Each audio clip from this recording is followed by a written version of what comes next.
कंगना रनावत का कहना है कि सरदार वल्लभ भाई पटेल इसलिए प्रधानमंत्री नहीं बन पाए कि उनको इंग्लिश नहीं आती थी।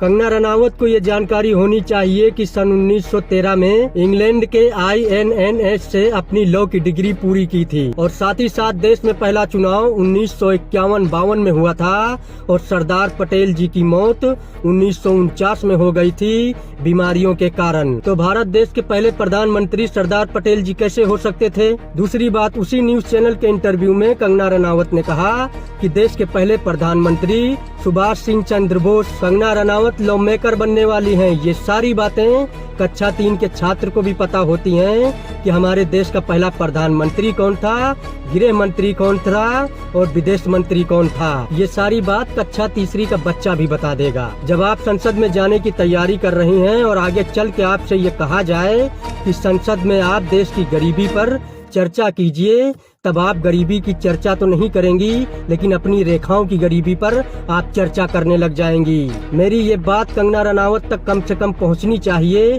कि आप पॉलिटिक्स में आ रही हैं तो आपको ये जानकारी होनी चाहिए कि देश का पहला प्रधानमंत्री कौन था और देश के उस वक्त हालात क्या थे। और आप इतिहास ना ही खोदें तो बेहतर है, नहीं तो हम देशवासी अगर इतिहास खोदने लग जाएंगे तो आप जिस पार्टी से चुनाव लड़ रही है ना, उस पार्टी की इतनी गंदगी निकल कर बाहर आएगी कि देश उस गंदगी की बदबू को सह नहीं पाएगा। और आप जैसी नेता अगर चुनाव जीतकर संसद में जाकर बैठती हैं तो ये देश की जनता का दुर्भाग्य होगा कि उनके बैठे हुए संसद में कुछ नेताओं को देश की जानकारी तक नहीं है। और आप जैसी लोग हमारे देश को चलाएंगी, देश हमारा तरक्की करेगा, विकास करेगा, उन्नति करेगा, ये बहुत दूर का सपना दिखता है अब, क्योंकि 10 साल में हमने देख लिया कि आपकी सरकार ने देश को किस चौराहे पर लाकर खड़ा कर दिया है।